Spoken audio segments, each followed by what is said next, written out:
let's talk about some of the long-term consequences for those that don't kind of change their mindset when approaching this consumer group. Well, there's an assumption that, well, we have them and so they'll stick with us and we don't really have to. We can do something very LITE to sort of keep them. But lots of other brands are coming into conquest.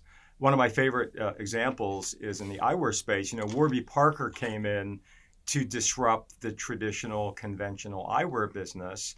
And now a brand called Caddis, Caddis, is come in to disrupt Warby Parker. Caddis is come in to focus on the 50 plus. And if you go onto their site, caddislife.com, very cool user-generated content and imagery.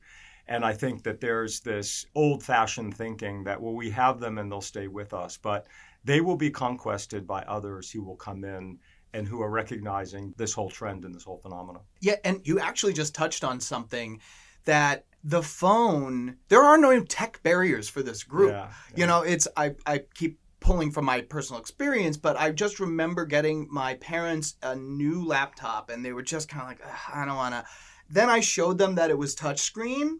They never had another question again. They're locked in. So this user-generated content, it's not even that this cohort's not going to get active on social or give you the content to wear. There really are on the contrary. I mean, granted, they are not digital natives. Mm-hmm. However, they have been deep in terms of learning technology. And in fact, they spend more on technology than the people under 50, interestingly enough. They're very tech savvy. They're very much on social media, including TikTok.